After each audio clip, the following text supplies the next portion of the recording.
주말엔 1,000만 원이 넘게 벌리는데 평일엔 100만 원도 안 나옵니다. 제가 운영하던 고깃집의 하루 매출입니다. 믿기시나요? 토요일엔 웨이팅 줄이 가게 밖까지 이어졌는데 화요일엔 80평 홀이 텅 비어 있었어요. 저는 환갑을 앞둔 나이에 호주에서 10년을 일하고 한국으로 돌아왔습니다. 그때 통장에는 제법 큰 돈이 있었죠. 세종 신도시는 신도시니까 사람들이 계속 들어온다 그렇게 믿고 평생 모은 돈을 모두 쏟아부었어요. 아들이 말했습니다. 아버지 고기 보는 눈에 제 요리 실력이면 충분합니다. 하지만 채 2년도 안 돼서 그 많던 돈은 거의 다 사라졌고 아들은 집을 나가버렸습니다. 도대체 무슨 일이 있었던 걸까요? 지금부터 그 이야기를 들려드리겠습니다. 저는 박성철입니다. 호주 멜버른에서 10년을 살았습니다. 정육 일을 했죠. 새벽에 일어나 고기를 손질하고 손님을 맞이하는 평범한 하루하루였습니다. 그렇게 10년을 보내고 나니 통장에는 제법 큰 돈이 모여 있었습니다. 2022년 겨울이었습니다. 인천공항에 내린 순간 찬 공기가 얼굴을 스쳤습니다. 10년 만에 밟는 한국 땅이었죠. 아내는 제 옆에서 두리번거렸고 아들 민준이는 큰 캐리어를 끌며 앞서 걸었습니다. 아버지 여기 정말 많이 변했네요. 민준이가 공항 밖을 보며 말했습니다. 유리창 너머로 보이는 고층 빌딩들이 하늘을 찌를 듯 솟아 있었습니다. 호주를 떠나기 전 한국과는 완전히 달라 보였죠. 우리는 경기도의 한 신도시로 향했습니다. 친척들이 사는 곳이었죠. 차 안에서 아내는 창밖만 바라보았습니다. 여보, 우리 여기서 조용히 살아요. 아내가 조심스럽게 말했습니다. 호주에서 모은 돈으로 작은 가게 하나 하면서요. 저는 고개를 끄덕였습니다. 사실 저도 그럴 생각이었으니까요. 10년 동안 고생해서 모은 돈이었습니다. 이제는 편하게 살고 싶었죠. 며칠 뒤였습니다. 친척 집에 모임이 있었습니다. 삼촌벌 되는 분이 소주잔을 들며 입을 열었습니다. 성철아, 나 세종에 땅 사서 떼돈 벌었어. 그분의 목소리에 자랑이 가득했습니다. 신도시라 개발되면서 값이 몇 배로 뛰었거든. 제 귀가 번쩍 뜨였습니다. 세종이요? 제가 되물었습니다. 거기 요즘 어때요? 어떠긴 뭐가 어때? 삼촌이 손을 휘저었습니다. 아파트 공사판이야, 공사판. 젊은 사람들이 막 들어오고 있어. 정부 청사도 있고. 공무원들 많고 돈 되는 곳이지. 그날 밤 잠이 오지 않았습니다. 머릿속에 세종이라는 단어가 맴돌았습니다. 신도시, 젊은 사람들, 정부청사, 그 단어들이 계속 귓가에 울렸죠. 다음 날 아침 민준이를 불렀습니다. 민준아, 우리 세종 한번 가볼까? 아들이 고개를 갸우뚱했습니다. 갑자기요? 그냥 좀 보고 싶어서. 저는 차 키를 집어들었습니다. 차를 몰고 1시간쯤 달렸을까요? 세종 시내에 들어서자 눈앞이 확 트였습니다. 새로 지은 아파트들이 줄지어 서 있었고 넓은 도로가 시원하게 뻗어 있었습니다. 와, 저도 모르게 감탄사가 나왔습니다. 아버지 여기 진짜 괜찮은데요? 민준이도 눈을 반짝였습니다. 신도시라 깨끗하고 사람들도 많을 것 같아요. 우리는 차에서 내려 시내를 걸어 다녔습니다. 정부청사 근처였는데 점심시간이라 그런지 정장 입은 사람들이 많이 보였습니다. 공무원들이겠죠? 민준이가 말했습니다. 안정적인 직장인들이니까 외식도 많이 할 거예요. 그 말에 제 가슴이 쿵 하고 뛰었습니다. 외식, 고깃집, 그 생각이 스쳐 지나갔죠. 상가 건물 앞을 지나갈 때였습니다. 임대 팻말이 붙은 큰 유리창이 보였습니다. 발걸음이 저절로 멈췄습니다. 저기 한번 볼까? 제가 말했고 민준이도 따라왔습니다. 유리문을 열고 들어가니 넓은 공간이 펼쳐졌습니다. 대충 봐도 80평은 넘어 보였죠. 어머, 손님이세요? 부동산 중개인이 다가왔습니다. 여기 정말 좋은 자리예요. 바로 앞이 정부청사 출입구거든요. 보증금이 얼마나 되나요? 제가 물었습니다. 중개인이 계산기를 두드렸습니다. 지금 나온 매물은 보증금이 꽤 되는데요. 그분이 말한 금액을 듣는 순간 숨이 턱 막혔습니다. 하지만 동시에 묘한 흥분이 밀려왔습니다. 이 정도 자리면 장사가 안 될 리 없다는 생각이 들었죠. 한 번 더 생각해 보겠습니다. 제가 말했습니다. 집으로 돌아오는 차 안에서 민준이가 입을 열었습니다. 아버지, 저기서 고깃집 하면 어때요? 제 심장이 다시 뛰기 시작했습니다. 내 생각도 그래? 네, 민준이가 고개를 끄덕였습니다. 저 호주에서 레스토랑 5년 일했잖아요. 요리는 제가 하고. 아버지는 고기 보시고 그러면 될 것 같은데요. 그날 밤 부엌에서 설거지하던 아내를 불렀습니다. 여보, 나 세종에 가게 하나 볼까 해. 아내의 손이 멈췄습니다. 뭐라고요? 신도시니까 사람들 계속 들어온대. 제가 말을 이었습니다. 정부 청사도 있고 공무원들 많고 젊은 사람들 많고. 아내는 고개를 저었습니다. 여보, 우리 나이가 어떻게 되는데요? 조용히 살자고 했잖아요. 아내의 목소리에 불안이 묻어났습니다. 조용히 살려고 그러는 거야. 저는 아내의 손을 잡았습니다. 거기서 제대로 한번 해보고 나중에 편하게 살자고. 아내는 아무 말도 하지 않았습니다. 하지만 저는 이미 마음을 굳히고 있었습니다. 10년 동안 호주 작은 가게에서 일했습니다. 이제는 제대로 된 곳에서 해볼 때라는 생각이 들었죠. 며칠 뒤 다시 세종으로 향했습니다. 이번엔 민준이와 둘이서였습니다. 그 상가 건물 앞에 다시 섰을 때 제 손이 떨렸습니다. 아버지 진짜 하실 거예요? 민준이가 물었습니다. 응, 저는 고개를 끄덕였습니다. 내 생각은 어때? 저는 좋아요. 민준이가 환하게 웃었습니다. 아버지 고기 보는 눈이 있잖아요. 거기에 제 요리 실력이면 충분합니다. 그 말이 제 등을 떠밀었습니다. 부동산 사무실 문을 열고 들어갔습니다. 저번에 왔던 사람인데요. 제가 말했습니다. 계약하고 싶습니다. 중개인의 얼굴이 환해졌습니다. 아, 정말요? 잘 생각하셨어요. 그날 저는 계약금을 냈습니다. 통장에서 목돈이 빠져나가는 순간이었지만 두렵지 않았습니다. 오히려 가슴이 두근거렸죠. 새로운 시작이라는 기대감이 온몸을 감쌌습니다. 민준이와 차에 타서 핸들을 잡았을 때 저는 웃고 있었습니다. 아버지, 우리 대박 낼 거예요. 민준이가 말했습니다. 세종신도시는 계속 발전할 거고 사람들은 계속 들어올 거예요. 저는 고개를 끄덕였습니다. 그때 저는 정말 그렇게 믿었습니다. 신도시니까 당연히 사람이 많을 거라고, 정부 청사가 있으니 공무원들이 외식을 많이 할 거라고, 젊은 사람들이 많으니 SNS에 사진 찍으러 올 거라고. 하지만 그건 착각이었습니다. 제가 몰랐던 게 너무 많았죠. 신도시의 이면을, 공무원들의 생활 패턴을, 평일과 주말의 극명한 차이를, 그 모든 걸 저는 나중에 뼈저리게 깨닫게 됩니다. 집으로 돌아와 아내에게 말했습니다. 여보, 계약했어. 아내는 한숨을 쉬었습니다. 정말 하시는 거예요? 응, 저는 아내를 안았습니다. 걱정하지 마. 잘 될 거야. 하지만 아내의 몸이 굳어 있었습니다. 그때 제가 아내의 불안을 조금이라도 들어줬더라면, 제 결정을 다시 한번 돌아봤더라면 아마 달라졌을지도 모릅니다. 하지만 저는 이미 앞만 보고 있었습니다. 성공에 대한 환상이 제 눈을 가리고 있었죠. 그렇게 저는 돌이킬 수 없는 강을 건너기 시작했습니다. 계약서에 도장을 찍던 날을 잊을 수가 없습니다. 보증금만 해도 제법 큰 돈이 나갔죠. 거기에 월세도 만만치 않았습니다. 한 달에 1,000만 원이 넘었습니다. 사장님, 주차장도 계약하셔야죠. 중개인이 말했습니다. 이 정도 규모 고깃집이면 주차 공간 필수예요.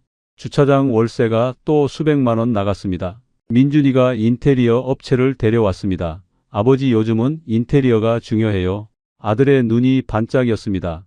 SNS 감성으로 가야 손님들이 와요. 업체 사장이 도면을 펼쳤습니다.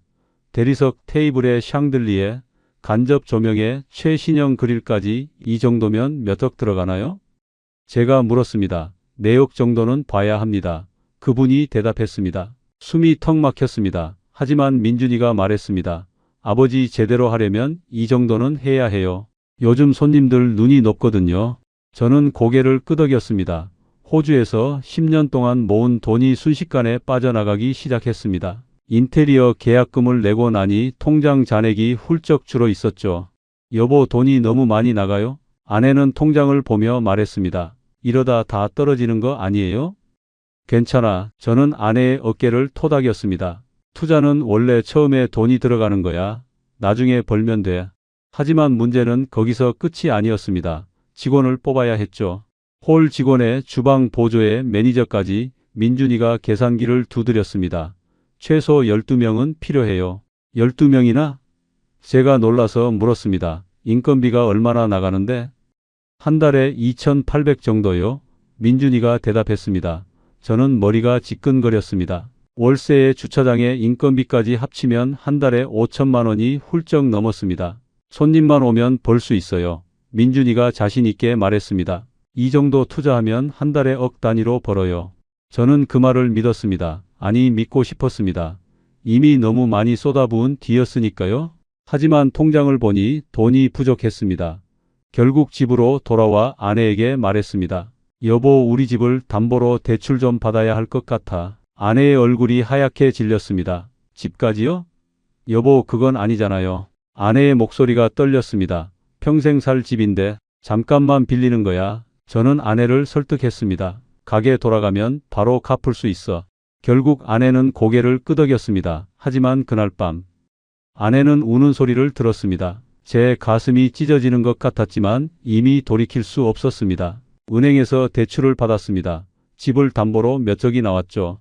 그 돈으로 나머지 인테리어 비용을 치르고 초기 식자재를 샀습니다. 인테리어가 끝난 날이었습니다. 가게 문을 열고 들어서는 순간 숨이 멎었습니다. 샹들리에가 반짝이고 대리석 테이블이 줄지어 있었습니다. 와, 저도 모르게 감탄이 나왔습니다. 어때요, 아버지? 민준이가 자랑스럽게 물었습니다. 이 정도면 강남 고깃집이랑 비교해도 안 밀리죠? 저는 고개를 끄덕였습니다. 하지만 동시에 가슴 한구석이 답답했습니다. 너무 화려했습니다. 제가 10년 동안 일했던 호주 가게와는 차원이 달랐죠. 사장님, 간판 달았습니다. 업체 사람이 밖에서 소리쳤습니다. 밖으로 나가 올려다보니 금빛 글씨로 가게 이름이 빛나고 있었습니다. 그날 밤 침대에 누워 천장을 바라봤습니다. 머릿속으로 계산을 해봤습니다. 지금까지 들어간 돈이 도대체 얼마인가? 호주에서 모은 돈 거의 다 들어갔고 집까지 담보로 잡혔습니다. 잘 될 거야, 혼잣말을 했습니다. 신도시니까 사람들 계속 들어올 거고 장사 잘 될 거야. 하지만 제 목소리가 떨리고 있었습니다. 옆에서 아내의 뒤척이는 소리가 들렸습니다. 아내도 잠을 이루지 못하고 있다는 걸 알았습니다. 하지만 저는 모른 척했습니다. 불안을 인정하고 싶지 않았으니까요. 오픈 준비가 다 끝났습니다. 평생 모은 돈이 모두 이 80평 가게 안에 담겨 있었습니다. 이제 남은 건 손님들이 오는 것뿐이었죠. 저는 그때 정말 믿었습니다. 이 화려한 가게면 당연히 성공할 거라고. 하지만 그건 착각이었습니다. 돈을 쓰는 건 쉬웠지만 버는 건 전혀 다른 문제였으니까요. 2023년 봄이었습니다. 드디어 오픈하는 날이 왔죠. 아침부터 직원들이 모였고 민준이는 주방에서 마지막 점검을 했습니다. 아버지, 긴장되세요? 민준이가 웃으며 물었습니다. 저는 고개를 끄덕였습니다. 심장이 쿵쿵 뛰었죠. 오후 5시 문을 열었습니다. 첫 손님은 젊은 커플이었습니다. 와, 여기 인테리어 대박이다. 여자가 들어서자마자 휴대폰을 꺼냈습니다. 사진을 찍기 시작했죠. 고기가 나가고 손님들이 하나둘 들어오기 시작했습니다. 6시가 되자 테이블이 거의 다 찼습니다. 사장님, 대박이에요. 매니저가 환하게 웃었습니다. 그날 밤 계산을 했습니다. 첫날 매출이 꽤 나왔죠. 민준이가 어깨를 으쓱했습니다. 봤죠, 아버지? 제 말이 맞았잖아요. 하지만 진짜는 주말이었습니다. 토요일 오픈 전부터 사람들이 줄을 섰습니다. 예약 없으시면 1시간 정도 기다리셔야 해요. 직원이 손님들에게 말했습니다. 저는 홀 한쪽에서 그 광경을 지켜봤습니다. 믿기지 않았죠. 손님들이 웨이팅 번호표를 받아들고 밖에서 기다렸습니다.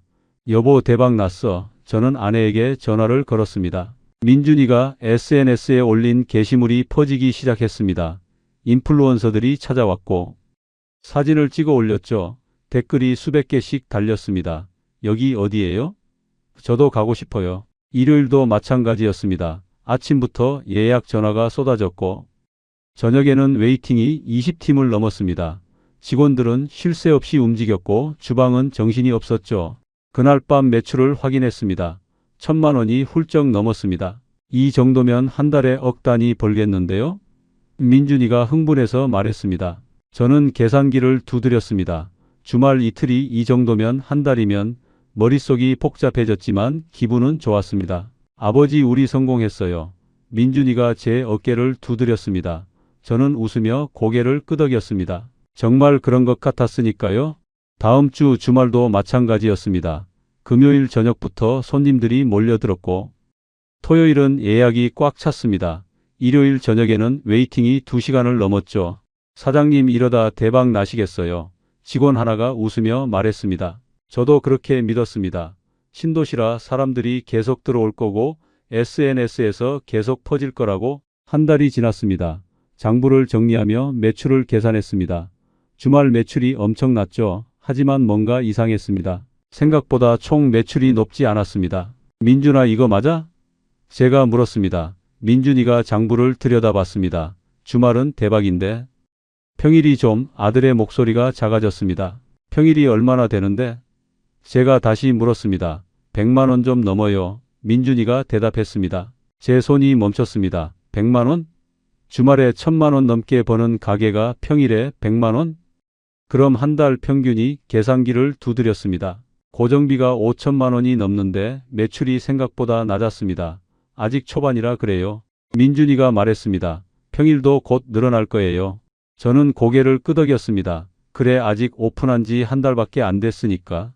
평일 손님도 곧 늘어나겠지 그렇게 믿고 싶었습니다. 하지만 마음 한구석이 불안했습니다. 주말에만 북적이고 평일에는 한산한 이 패턴이 계속되면 어떡하지? 그 생각이 스쳤지만 애써 무시했습니다. 여보 장사 잘 되죠? 아내는 전화로 물었습니다. 응 주말에는 줄 서. 저는 밝게 대답했습니다. 평일 얘기는 하지 않았죠. 그날 밤 집에 돌아와 거울을 봤습니다. 제 얼굴에 웃음이 번져 있었습니다. 성공했다는 확신이 들었죠. 주말의 화려함이 제 눈을 가리고 있었습니다. 평일에 텅 빈 홀은 아직 보지 못했습니다. 아니, 보고 싶지 않았는지도 모르죠. 저는 주말만 믿고 싶었습니다. 그 달콤한 환상 속에서 오픈하고 2달째였습니다. 어느 화요일 오후였죠. 저는 가게에 일찍 나갔습니다. 평일 점심 장사를 확인하고 싶었거든요. 11시에 문을 열었습니다. 직원 12명이 모두 출근해서 대기하고 있었죠. 저는 홀을 둘러봤습니다. 80평의 넓은 공간이 텅 비어 있었습니다. 12시가 되었습니다. 점심시간이었죠. 하지만 손님이 보이지 않았습니다. 오늘 예약 있어요? 제가 매니저에게 물었습니다. 한 팀 있습니다. 매니저가 대답했습니다. 1시가 되어서야 첫 손님이 들어왔습니다. 2명이었죠. 저는 안도의 한숨을 쉬었습니다. 하지만 그게 전부였습니다. 2시까지 더 이상 손님이 오지 않았습니다. 점심 장사가 끝났습니다. 매출을 확인했습니다. 10만 원도 안 나왔죠.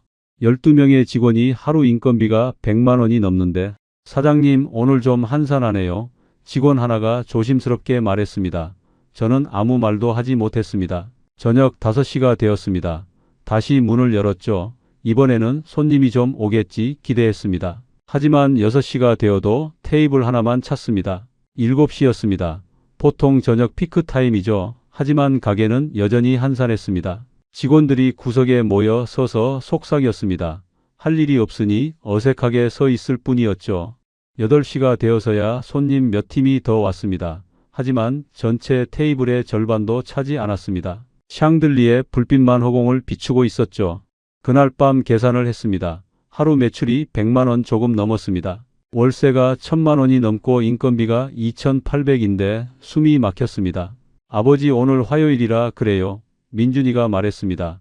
평일 중에서도 제일 안 좋은 날이잖아요. 저는 고개를 끄덕였습니다. 그래 화요일이라 그런 거겠지. 다른 날은 나을 거야. 스스로를 위로했습니다. 하지만 수요일도 목요일도 비슷했습니다.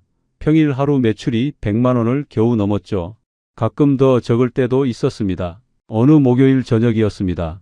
저는 홀 한가운데 서서 텅 빈 테이블들을 바라봤습니다. 토요일에는 이 자리들이 모두 찼는데 지금은 5팀밖에 없었습니다. 직원 12명이 벽에 기대서거나 구석에 모여 있었습니다. 할 일이 없으니 휴대폰만 보고 있었죠. 그 모습이 제 가슴을 찔렀습니다. 왜 사람들이 안 오는 걸까? 혼잣말이 나왔습니다. 민준이가 제 옆으로 왔습니다. 신도시라 평일에는 사람들이 적나 봐요. 정부 청사 공무원들은? 제가 물었습니다. 퇴근하면 다들 집으로 가요? 민준이가 대답했습니다. 대전이나 다른 곳에 사는 사람들이 많대요. 그제야 깨달았습니다. 공무원들은 칼퇴근을 하고 자기 집이 있는 곳으로 빠져나간다는 걸. 신도시에 사는 사람들은 대부분 대출받아 집을 샀으니 외식을 아낀다는 걸. 주차장도 문제였습니다. 한 달에 수백만 원씩 나가는데 평일에는 텅텅 비어 있었죠. 그냥 돈만 나가는 공간이었습니다. 한 달 장부를 정리했습니다. 주말 이틀 매출이 2천만 원 넘게 나왔습니다. 하지만 평일 닷새 매출을 합쳐도 500만 원이 안 됐죠. 계산기를 두드렸습니다. 한 달 40일 중에 주말이 8회, 평일이 20이틀, 주말 매출이 높아도 평일이 발목을 잡았습니다. 민준아, 이거 답이 안 나오는데. 제가 말했습니다. 민준이도 장부를 보며 입술을 깨물었습니다. SNS 광고를 더 돌려야 해요. 민준이가 말했습니다. 평일에도 손님이 오게. 저는 고개를 끄덕였습니다. 그것밖에 방법이 없어 보였으니까요. 하지만 광고비도 만만치 않았습니다. 한 달에 수백만 원씩 나갔죠. 그런데 효과는 별로였습니다. 주말 손님은 조금 늘었지만 평일은 여전했습니다. 그날 밤 집에 전화를 걸었습니다. 여보, 오늘도 늦을 것 같아. 아내는 목소리가 쓸쓸했습니다. 또요? 당신 요즘 집에 언제 와요? 할 말이 없었습니다. 매일 새벽에 나가서 밤늦게 들어왔으니까요. 저는 전화를 끊고 텅 빈 가게를 다시 바라봤습니다. 주말과 평일의 차이가 이렇게 클 줄은 몰랐습니다. 토요일에는 1,000만 원 넘게 벌지만 화요일에는 100만 원도 안 나오는 이 현실이 제 목을 조이기 시작했습니다. 새벽 5시 알람이 울렸습니다. 눈을 뜨자마자 몸을 일으켰죠. 벌써 가요? 아내의 목소리가 잠에 깨어 있었습니다. 응, 고기 떼러 가야 해. 저는 옷을 주섬주섬 입었습니다. 세수를 하고 현관문을 나섰죠. 밖은 아직 깜깜했습니다. 차에 시동을 걸었습니다. 집에서 고기 시장까지 1시간쯤 걸렸죠. 거기서 고기를 사서 세종까지 또 1시간 반, 왕복 3시간이 넘었습니다. 고속도로는 텅 비어 있었습니다. 핸들을 잡은 손에 힘이 들어갔죠. 라디오에서 뉴스가 흘러나왔지만 귀에 들어오지 않았습니다. 시장에 도착해서 고기를 골랐습니다. 예전처럼 꼼꼼하게 볼 여유가 없었죠. 빨리 사서 가게로 가야 했으니까요. 가게에 도착하니 7시였습니다. 직원들이 하나씩 출근하기 시작했죠. 저는 고기를 냉장고에 넣고 준비를 시작했습니다. 점심 장사가 끝나고 잠깐 쉬는 시간이었습니다. 민준이가 사무실로 들어왔습니다. 아버지 좀 쉬세요. 아들이 걱정스러운 표정으로 말했습니다. 괜찮아. 저는 손을 저었습니다. 하지만 몸이 너무 무거웠죠. 새벽부터 움직여서 녹초가 되어 있었습니다. 저녁 장사가 끝나면 11시가 넘었습니다. 정리를 마치고 차에 올라타면 자정이 가까웠죠. 집까지 1시간 반을 운전해서 가야 했습니다. 한 번은 운전하다가 졸았습니다. 차가 중앙선을 넘을 뻔했죠. 깜짝 놀라서 핸들을 틀었습니다. 식은땀이 등을 적셨습니다. 집에 도착하면 새벽 2시쯤이었습니다. 조용히 현관문을 열었죠. 거실 불은 꺼져 있었지만 안방에서 희미한 불빛이 새어 나왔습니다. 이제 와요? 아내의 목소리가 차가웠습니다. 당신 매일 이 시간에 오는 거예요? 미안해. 저는 힘없이 대답했습니다. 장사하다 보면 늦어져. 아내는 한숨을 쉬었습니다. 당신은 가게가 가족이에요? 그 말에 할 말이 없었습니다. 아내는 매일 혼자 저녁을 먹고 혼자 텔레비전을 보고 혼자 잠들고 있다는 걸 알았으니까요. 좀만 참아. 제가 말했습니다. 장사 자리 잡으면 나아질 거야. 더 이상 말을 하지 않았죠. 민준이도 문제였습니다. 아들은 아예 세종에 작은 방을 얻어서 살기 시작했습니다.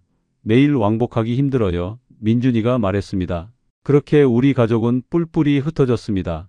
저는 새벽에 집을 나가 밤에 들어오고 민준이는 세종에 살고 아내는 혼자 남았습니다. 어느 일요일이었습니다. 오랜만에 집에서 점심을 먹었죠. 식탁에 셋이 앉았지만 아무도 말이 없었습니다. 아버지 힘드시죠? 민준이가 조심스럽게 물었습니다. 저는 고개를 끄덕였습니다. 좀 힘들긴 한데 괜찮아. 여보, 이러다 쓰러지는 거 아니에요. 아내는 말했습니다. 얼굴이 왜 이렇게 빠졌어요? 저는 거울을 본 적이 없었습니다. 밥을 먹고 화장실 거울을 봤습니다. 제 얼굴이 낯설었죠. 볼이 푹 꺼지고 눈 밑에 다크서클이 생겼습니다. 머리에 흰머리도 늘어나 있었습니다. 그날 오후 다시 세종으로 향했습니다.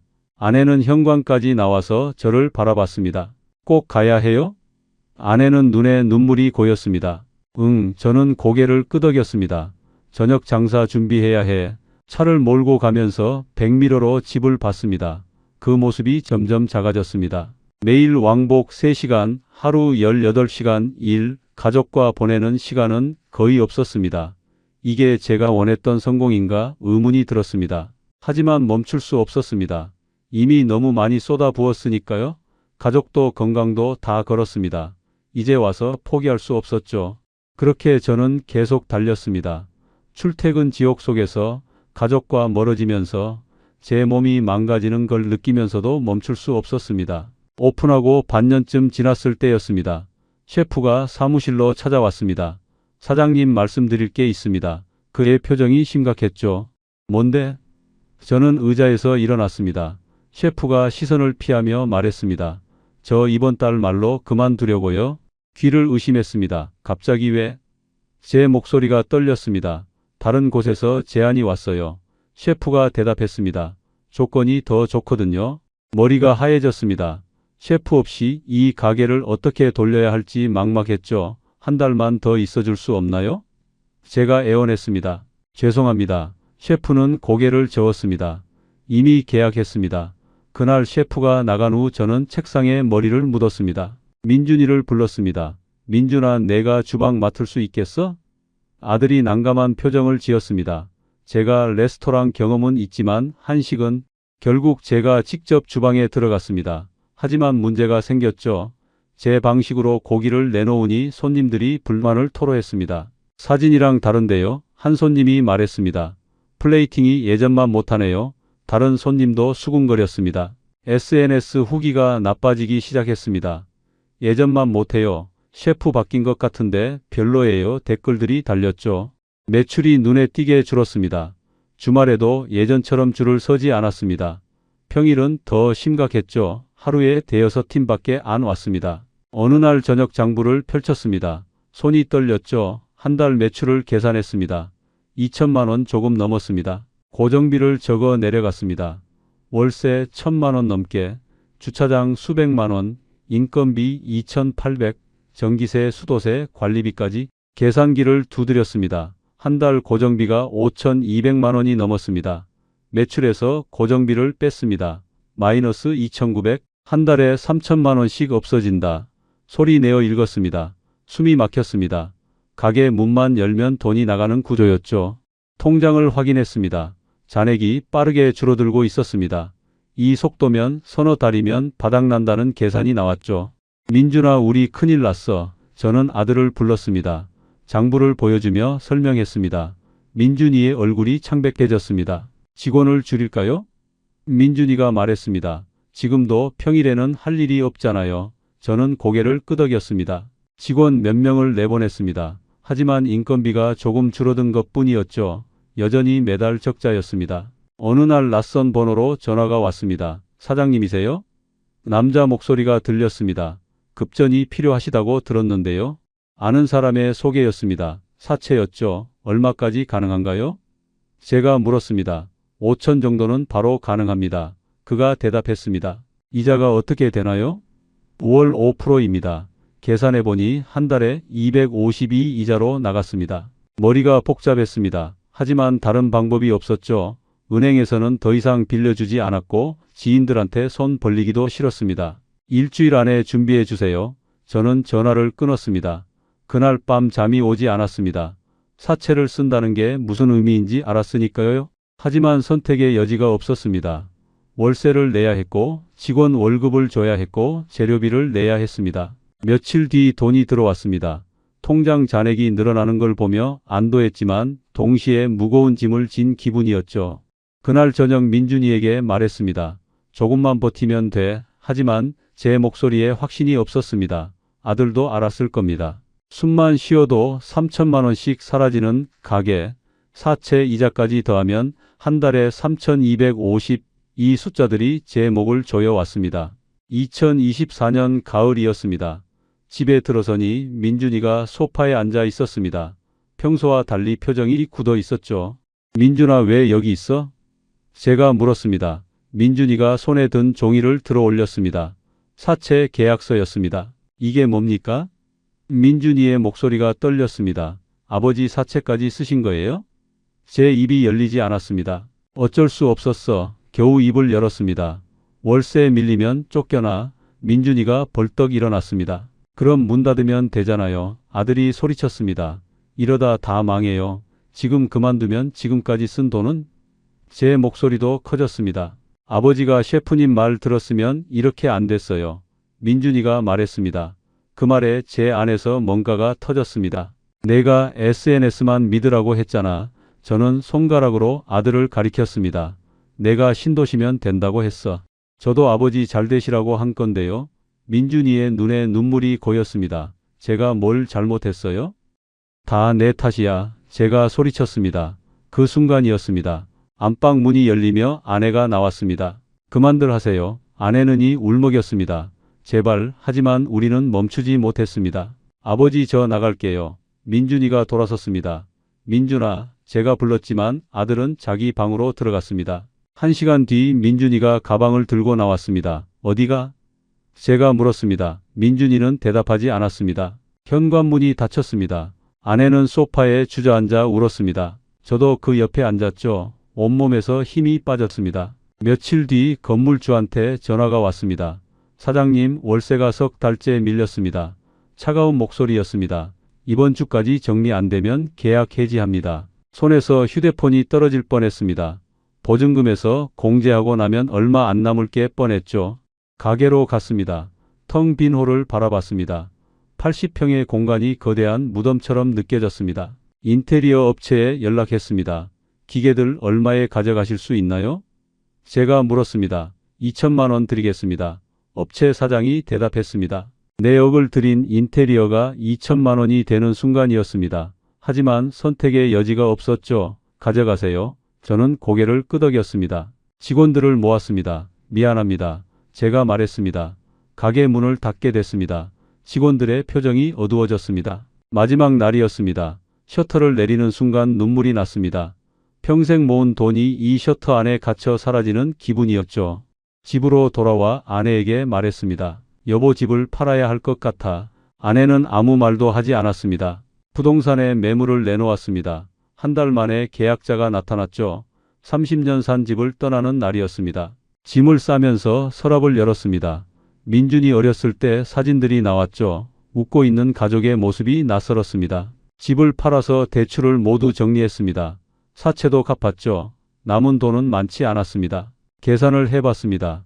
호주에서 모은 돈과 집까지 합쳐서 평생 모은 재산이었죠. 그중 절반 이상이 사라졌습니다. 작은 빌라로 이사를 갔습니다. 10평도 안 되는 공간이었죠. 그날 밤 바닥에 누워 천장을 바라봤습니다. 모든 게 사라졌습니다. 돈도 집도 가게도 아들도. 민준이한테 전화를 걸었습니다. 신호만 갖고 받지 않았죠. 문자를 보냈습니다. 읽음 표시도 뜨지 않았습니다. 내가 잘못했어. 어둠 속에서 중얼거렸습니다. 욕심이 모든 걸 망쳤습니다. 신도시 환상이 저를 눈멀게 했죠. 2025년 초였습니다. 겨울이 지나고 봄이 오려는 참이었죠. 저는 작은 상가 건물 앞에 서 있었습니다. 여기요? 부동산 중개인이 물었습니다. 저는 고개를 끄덕였습니다. 7평짜리 작은 가게였죠. 보증금이 얼마예요? 300이면 됩니다. 중개인이 대답했습니다. 월세는 30만 원이고요. 감당할 수 있는 금액이었습니다. 문을 열고 들어갔습니다. 좁았지만 깨끗했죠. 여기서 뭐 하실 건가요? 중개인이 물었습니다. 곰탕집이요. 제가 대답했습니다. 계약을 하고 준비를 시작했습니다. 중고로 큰 솥을 샀고 테이블 5개를 들였죠. 화려한 인테리어는 없었습니다. 간판도 직접 손으로 썼습니다. 아내는 옆에서 도왔죠. 이렇게 해도 될까요? 아내는 물었습니다. 응, 이 정도면 충분해. 제가 대답했습니다. 새벽에 시장에 가서 사고를 샀습니다. 예전처럼 큰 돈이 들지 않았죠. 솥에 물을 붓고 뼈를 넣었습니다. 8시간을 끓였습니다. 뚜껑을 열자 뽀얀 국물이 김을 내뿜었죠. 한 숟가락 떠서 맛을 봤습니다. 됐어. 혼잣말이 나왔습니다. 오픈하는 날 첫 손님이 들어왔습니다. 공사장에서 일하는 분이었죠. 곰탕 한 그릇 주세요. 뚝배기에 국물을 가득 담아 내놓았습니다. 이야, 진짜 곰탕이네요. 손님이 한 숟가락 뜨고 말했습니다. 그 말에 제 눈시울이 뜨거워졌습니다. 한 달이 지났습니다. 하루에 20그릇 정도 팔렸죠. 한 그릇에 8,000원이니 하루 매출은 많지 않았습니다. 하지만 월세를 내고 재료비를 빼도 남았습니다. 크게 남는 건 아니었지만 적자는 아니었죠. 어느 토요일 오후였습니다. 현관 초인종이 울렸습니다. 문을 열자 민준이가 서 있었습니다. 아버지, 민준이의 목소리가 떨렸습니다. 저는 아무 말도 하지 못했죠. 민준이가 천천히 무릎을 꿇었습니다. 정말 죄송합니다. 아들이 고개를 숙였습니다. 제가 다 잘못했어요. 저는 손을 뻗어 아들을 일으켰습니다. 아니야, 제가 말했습니다. 아빠가 잘못했어. 민준이를 꼭 안았습니다. 아들의 어깨가 떨렸죠. 다음 날 민준이와 함께 가게에 나갔습니다. 아버지, 제가 도울게요.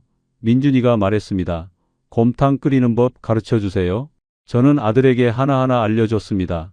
뼈를 손질하는 법, 불 조절하는 법, 간 맞추는 법. 민준이는 진지하게 배웠죠. 아버지, 이게 맞는 것 같아요. 민준이가 말했습니다. 화려한 플레이팅보다 이렇게 진심 담긴 한 그릇이요? 어느 날 경로당에 곰탕을 가져갔습니다. 민준이와 함께 큰 보온병에 담아갔죠. 할머니, 할아버지들이 기뻐하셨습니다. 젊은 사람들 고맙네. 한 할머니가 제 손을 잡았습니다. 그 따뜻함이 가슴에 전해졌죠. 밤에 작은 방에 앉아 아내와 차를 마셨습니다. 여보, 행복해요? 아내가 물었습니다. 응, 저는 고개를 끄덕였습니다. 나도요. 아내가 웃었습니다. 이게 우리한테 맞는 것 같아요. 저도 웃음이 나왔습니다. 80평 가게를 운영할 때는 이런 평화가 없었습니다. 매일 숫자에 쫓기고 직원 관리에 시달리고 빚에 짓눌렸죠. 하지만 지금은 달랐습니다. 7평 작은 가게지만 제 손으로 모든 걸 할 수 있었습니다. 가족과 함께할 시간도 있었죠. 민준이가 말했습니다. 아버지, 저 여기가 좋아요. 저는 아들의 어깨를 토닥였습니다. 나도 그래. 어느 저녁이었습니다. 세 식구가 가게에서 곰탕을 먹었죠. 맛있다. 민준이가 엄지를 세웠습니다. 아내도 웃었습니다. 창밖을 보니 별이 보였습니다. 신도시에서는 보이지 않던 별이었죠. 저 별들 봐. 제가 말했습니다. 예쁘네요. 아내는 대답했습니다. 우리는 잠시 별을 바라봤습니다. 그 순간이 참 평화로웠죠. 저는 깨달았습니다. 제 그릇은 80평이 아니라 7평이었다는 걸, 화려한 성공보다 소박한 행복이 더 값지다는 걸. 신도시 환상에 속아 평생 모은 돈을 잃었습니다. 하지만 가장 소중한 걸 되찾았죠. 가족이었습니다. 지금 저는 매일 새벽에 일어나 곰탕을 끓입니다. 민준이와 함께 손님을 맞이하고 저녁에는 아내와 차를 마시죠. 많이 버는 건 아닙니다. 하지만 빚도 없고 걱정도 없습니다. 숨만 쉬어도 3천만 원씩 사라지던 그때보다 지금이 훨씬 행복합니다. 여러분께 말씀드리고 싶습니다. 신도시라고 다 되는 게 아닙니다. 평일과 주말의 차이를 꼭 확인하세요. 출퇴근 거리도 중요합니다. 무엇보다 내 그릇을 아는 게 중요합니다. 능력이 아니라 지속할 수 있는 크기가 제 그릇이었습니다. 저는 실패했지만 배웠습니다. 그리고 다시 일어섰습니다. 작은 가게에서 찾은 진짜 행복을 여러분과 나누고 싶습니다. 우리의 이 사연이 마음에 남았다면 좋아요를 눌러주세요. 그리고 소중한 사람들과 함께 이 이야기를 나눠주시길 바랍니다. 여러분의 한마디가 누군가에겐 큰 위로가 될 수 있습니다. 영상이 마음에 드셨다면 구독과 좋아요, 응원 부탁드립니다. 감사합니다. 왜 자꾸 인증하라고 하는 거지? 그날 오후 고속버스 터미널 대합실에서 저는 핸드폰 화면을 보며 의심했습니다. 하지만 부동산에서 계약금 급하다고 했거든요. 딸 옆에서 카페 하려면 오늘 보내야 해. 그렇게 생각했죠. 공인인증서를 몇 번이고 입력했습니다. 1시간도 안 돼서 핸드폰이 울렸어요. 고객님, 통장에서 8천만 원이 넘는 돈이 출금됐는데 본인 거래 맞으십니까? 30년 가까이 신발 가게 운영하며 모은 돈 전부였습니다. 남편 떠난 후 여러 해 동안 악착같이 모은 돈이었어요. 전날 가게 열쇠를 새 주인에게 건넸습니다. 이제 돌아갈 곳도 없었죠. 1시간도 채 안 되는 시간, 그게 제 평생을 무너뜨렸습니다. 도대체 어떻게 이런 일이 가능한 걸까요? 시청 전 구독과 좋아요를 누르시면 로또에 당첨되는 행운이 올 수 있습니다. 그리고 지금 어디에서 시청하고 계신지 댓글로 남겨주세요. 여러분의 이야기도 듣고 싶습니다. 그럼 지금부터 시작되는 이야기 속으로 함께 들어가 볼까요? 그날은 목요일이었습니다. 가게 문을 열면서 저는 깊은 숨을 들이쉬었어요. 오늘이 마지막이구나. 30년 가까이 매일 아침 이 문을 오늘 저녁엔 마지막으로 닫게 되는구나. 신발 가게는 작았습니다. 길거리에 면한 10평 남짓한 공간이었죠. 하지만 제겐 전부였어요. 남편이 세상을 떠난 후 여러 해 동안 이 가게가 제 유일한 삶이었습니다. 아침 9시 첫 손님이 들어왔어요. 단골 할머니셨습니다. 사장님, 오늘 마지막이라며? 섭섭하네 저는 웃으며 대답했습니다. 그동안 감사했어요. 이제 딸 옆 동네 가서 편하게 살려고요. 할머니가 운동화 한 켤레를 사셨어요. 마지막이니까 이거라도 사야지. 계산하면서 손이 떨렸습니다. 이 계산대도 이 진열대도 모두 오늘이 마지막이구나. 오후가 되자 단골 손님들이 하나둘 들어왔습니다. 사장님, 그동안 수고하셨어요. 새로운 인생 응원합니다. 그런 말들을 들으니 가슴 한편이 뭉클했어요. 저녁 7시 마지막 손님이 나갔습니다. 가게 안을 천천히 둘러봤어요. 신발 진열대, 작은 의자, 남편이 만들어줬던 신발장, 하나하나가 추억이었습니다. 남편 생각이 났어요. 여보, 우리 이 가게로 수진이 대학까지 보냈잖아. 고생 많았어. 남편이 떠나기 전 마지막으로 했던 말이었습니다. 그때 저는 남편 손을 꼭 잡고 말했죠. 나 혼자서도 잘할 수 있어. 걱정 마. 그리고 여러 해가 흘렀습니다. 새벽 6시에 가게 열고 밤 9시에 닫으며 살았어요. 하루도 쉬지 않았습니다. 명절에도 가게 문을 열었죠. 그렇게 악착같이 모았습니다. 통장 잔액을 확인했어요. 8천만 원이 넘는 돈이 찍혀 있었습니다. 권리금과 보증금, 그리고 여러 해 동안 조금씩 모은 적금까지 합친 금액이었죠. 이제 새로운 인생이야. 혼잣말을 했습니다. 딸 옆 동네에서 작은 카페 하나 열면 매일 딸도 보고 손주들도 보면서 편하게 살 수 있을 거라고 생각했어요. 가게 셔터를 내렸습니다. 30년 가까이 매일 올리고 내리던 그 셔터였어요. 철컥 소리가 유난히 크게 들렸습니다. 고생했어. 우리 가게야. 셔터를 쓰다듬으며 말했죠. 집으로 돌아왔습니다. 현관문을 열고 들어서니 텅 빈 거실이 저를 맞았어요. 남편 사진이 거실 한편에 걸려 있었습니다. 여보, 나 이제 새로 시작해. 딸 옆에서 행복하게 살 거야. 그날 밤 잠이 오지 않았습니다. 내일이면 새 주인에게 열쇠를 건네야 했거든요. 30년 가까운 세월이 정리되는 순간이었죠. 설레기도 하고 두렵기도 했습니다. 핸드폰을 켰어요. 딸한테서 온 메시지가 있었습니다. 엄마, 내일 열쇠 넘기고 토요일에 같이 카페 보러 가요. 제가 찾아놓은 곳 있어요. 사진이 첨부돼 있었죠. 작은 카페였습니다. 햇살이 잘 드는 코너 자리에 예쁜 테이블들이 놓여 있었어요. 엄마 여기. 우리 동네에서 5분 거리예요. 매일 볼 수 있어요. 가슴이 따뜻해졌습니다. 그래. 내일 열쇠 넘기고 토요일에 계약하자. 답장을 보냈어요. 딸이 바로 답장했습니다. 엄마 사랑해요. 이제 편하게 사세요. 핸드폰을 내려놓고 천장을 봤습니다. 새로운 인생, 딸 옆에서 카페 하나 운영하며 손주들 보는 삶, 상상만 해도 행복했어요. 여보, 우리 딸이 효녀야. 엄마 옆으로 오라고 하네. 다음 날이 금요일이었습니다. 금요일 아침 9시 새 주인을 만나기로 한 시간이었습니다. 가게 앞에 일찍 도착했어요. 셔터는 이미 내려져 있었고 그 앞에 서니 묘한 기분이 들었습니다. 30년 가까이 제 것이었던 공간인데 이제는 남의 것이 되는구나. 10분쯤 지나서 한 남자분이 오셨어요. 30대 중반쯤 돼 보였습니다. 사장님, 안녕하세요. 밝게 인사하시더군요. 네, 오셨어요. 셔터를 올렸습니다. 마지막으로 올리는 셔터였죠. 남자분이 가게 안을 둘러봤어요. 와, 정말 깔끔하게 관리하셨네요. 진열대도 상태가 좋고 30년 가까이 썼지만 아껴 썼어요. 제가 말했습니다. 남자분이 웃으며 고개를 끄덕였죠. 사장님 덕분에 제가 좋은 가게 인수하게 됐네요. 계약서를 꺼냈습니다.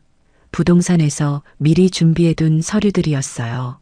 권리금, 입금 확인증도 있었고 보증금 반환 서류도 있었습니다. 하나하나 확인하면서 사인했죠. 이제 열쇠 드릴게요. 제 손이 떨렸습니다. 30년 가까이 매일 쥐고 다녔던 열쇠였거든요. 새벽에 가게 열 때, 밤에 가게 닫을 때 항상 제 주머니에 있던 것이었습니다. 남자분이 두 손으로 열쇠를 받았어요. 사장님, 정말 수고 많으셨습니다. 저도 사장님처럼 오래 장사할 수 있으면 좋겠네요. 그러시길 바랍니다. 목이 메었습니다. 손님들한테 친절하게 하시고요. 단골 할머니들 많으니까 잘 챙겨드려요. 네, 꼭 그렇게 하겠습니다. 남자분이 진지하게 대답했습니다. 가게를 나왔어요. 뒤돌아보니 남자분이 진열대를 정리하고 계셨습니다. 이제 저 공간은 제 것이 아니구나. 가슴 한편이 허전했습니다. 집으로 돌아와서 핸드폰을 켰어요. 은행 앱을 열었습니다. 통장 잔액을 확인했죠.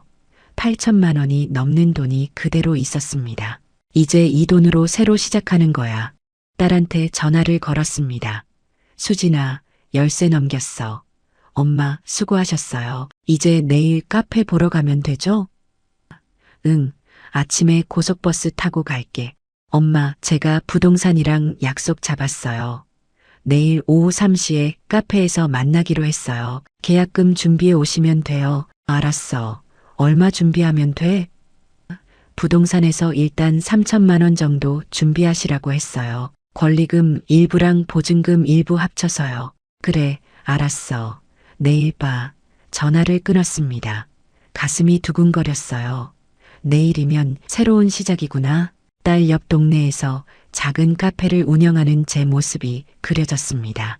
그날 저녁짐을 쌌어요. 1박 2일 정도면 될 것 같았습니다. 계약하고 딸네 집에서 하루 묵고 오면 되니까요. 가방에 옷가지 몇 벌과 세면도구를 넣었죠. 잠들기 전 남편 사진을 봤습니다. 여보, 나 내일 새 인생 시작해. 딸이 엄마 옆으로 오라고 했어. 카페 하나 하면서 손주들 보면서 살 거야. 당신도 좋아하겠지? 사진 속 남편은 웃고 있었습니다. 마치 잘했어. 이제 편하게 살아라고 말하는 것 같았어요. 다음 날이 토요일이었습니다. 아침 일찍 일어났어요. 거울을 보니 얼굴에 기대감이 가득했습니다. 오늘부터 새로운 인생이구나. 샤워하고 깔끔하게 옷을 입었죠. 가방을 들고 집을 나섰습니다. 버스 정류장까지 걸어가는 길이 가벼웠어요. 하늘이 맑았습니다. 날씨도 제 기분을 축하해 주는 것 같았죠. 고속버스 터미널에 도착했습니다. 표를 끊었어요. 오후 1시 출발 버스였습니다. 3시까지 도착하면 되니까 시간 여유 있겠네. 혼잣말을 했습니다. 대합실에 앉아서 기다렸어요. 아직 출발까지 1시간 정도 남았습니다. 주변을 둘러보니 여행 가는 사람들, 고향 가는 사람들로 붐볐습니다. 핸드폰을 꺼냈습니다. 딸한테 메시지를 보내려고요. 수진아, 지금 터미널이야. 일시버스 타고 가. 그런데 메시지가 전송되지 않았습니다. 데이터가 꺼져 있었어요. 아, 데이터 아끼려고 껐었지. 와이파이를 켜야겠다고 생각했습니다. 설정을 열어서 와이파이 목록을 봤죠. 여러 개가 떴습니다. 공공 무료 와이파이라고 쓰인 것도 있었고 터미널 이름이 들어간 것도 있었어요. 이거 연결하면 되겠네. 제일 위에 있는 걸 눌렀습니다. 연결됐다는 표시가 떴어요. 됐다. 이제 딸한테 메시지 보낼 수 있겠다 싶었죠. 그때였습니다. 핸드폰에 문자가 하나 왔습니다. 발신자 이름을 보니 수진이었어요. 제 딸 이름이었죠. 수진이가 뭔 일이지? 문자를 열었습니다. 엄마, 부동산에서 연락 왔는데요. 카페 주인이 오늘 급하게 일이 생겨서 계약을 오후 3시가 아니라 오후 2시로 당겨야 한대요. 그리고 계약금도 미리 송금해야 한대요. 다른 사람도 보고 싶다고 해서 빨리 안 하면 못할 수도 있어요. 가슴이 철렁했습니다. 다른 사람한테 넘어가면 어떡해? 30년 가까이 모은 돈으로 시작하는 새 인생인데 이 기회를 놓치면 안 되겠다 싶었어요. 문자 아래에 링크가 하나 있었습니다. 엄마, 부동산에서 보낸 계좌예요. 이 링크로 들어가서 송금하시면 돼요. 급하니까 지금 바로 해주세요. 링크로 송금? 좀 이상하긴 했습니다. 하지만 요즘은 다 이렇게 한다고 들었어요. 젊은 사람들은 카톡으로 송금도 하고 링크로 결제도 한다고 하더군요. 망설였습니다. 전화해서 확인해 볼까? 하지만 딸이 급하다고 했으니까요. 계약 시간도 당겨졌다고 했고 다른 사람한테 넘어갈 수도 있다고 했습니다. 링크를 눌렀습니다. 화면이 바뀌더니 뭔가 다운로드 된다는 표시가 떴어요. 뭐가 깔리는 거지? 의아했지만 확인 버튼을 눌렀습니다. 잠시 기다리라는 메시지가 떴죠. 몇 초 후 화면이 또 바뀌었습니다. 은행 로그인 화면 같은 게 나왔어요. 고객님의 안전한 거래를 위해 보안 업데이트가 필요합니다. 아래에 로그인해 주세요. 보안 업데이트? 요즘 은행에서 자꾸 보안 강화한다고 문자 보내니까 그런가 보다 했습니다. 아이디와 비밀번호를 입력했어요. 또 화면이 바뀌었습니다. 본인 확인을 위해 공인인증서 비밀번호를 입력해 주세요. 공인인증서 입력창이 떴습니다. 손가락이 떨렸어요. 비밀번호를 입력했습니다. 확인 버튼을 눌렀죠. 화면이 잠깐 멈췄다가 다시 같은 창이 떴습니다.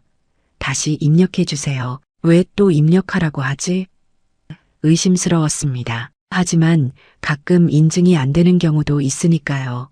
다시 입력했어요. 또 같은 창이 떴습니다. 본인 확인을 위해 한 번 더 입력해 주세요. 이번엔 정말 이상했습니다.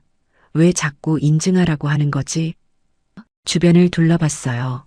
다른 사람들은 각자 핸드폰 보거나 책 읽거나 하고 있었습니다. 아무도 저를 신경 쓰지 않았죠.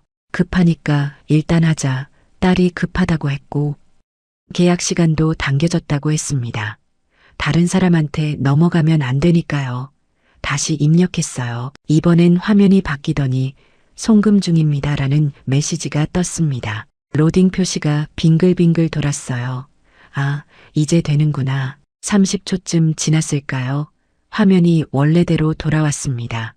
문자 메시지 화면이었어요. 잘 처리됐나? 확인하려고 은행 앱을 열려는데 또 같은 창이 떴습니다. 추가 인증이 필요합니다. 공인인증서 입력창이었어요. 또 정말 이상했습니다. 하지만 이미 여기까지 했는데 멈출 수도 없었어요. 계약금 보내야 하니까요. 딸이 기다리고 있고 부동산도 기다리고 있을 텐데 손가락을 움직였습니다. 비밀번호를 입력했어요. 한 번, 두 번, 세 번, 대체 몇 번을 입력하라는 거야? 짜증이 났지만 참았습니다. 시계를 봤어요. 벌써 1시간 가까이 지났습니다. 버스 출발 시간이 다가오고 있었죠. 빨리 끝내야 하는데 마지막으로 한 번 더 입력했습니다. 이번에야말로 되겠지 싶었어요. 확인 버튼을 눌렀죠. 화면이 꺼졌습니다. 그리고 다시 켜졌어요. 평소 핸드폰 화면이 떴습니다. 끝난 건가? 안도의 한숨을 쉬었습니다. 휴, 이제 됐구나. 은행 앱을 열어서 확인해 봐야겠다고 생각했어요. 송금이 제대로 됐는지 보려고요. 그런데 핸드폰이 울렸습니다. 화면을 보니 은행에서 온 전화였어요. 은행에서 왜? 이상한 예감이 들었습니다. 전화를 받았죠. 고객님, 국민은행입니다. 혹시 지금 통화 가능하십니까? 여자 목소리였어요. 침착한 톤이었지만 뭔가 긴급한 느낌이 들었습니다. 네, 가능합니다. 제 목소리가 떨렸어요. 무슨 일이세요? 고객님 통장에서 오늘 오후 2시 43분부터 지금까지 약 40분간 총 23차례에 걸쳐 8천만 원이 넘는 금액이 출금됐는데요. 본인 거래 맞으십니까? 머리가 하얘졌습니다. 뭐라고요? 손에 쥔 핸드폰이 미끄러질 것 같았어요. 8천만 원이요? 네, 고객님, 첫 출금이 오후 2시 43분에 300만 원, 그 후로 200만 원씩 5차례, 그 다음부터는 500만 원씩 여러 차례 출금되셨습니다.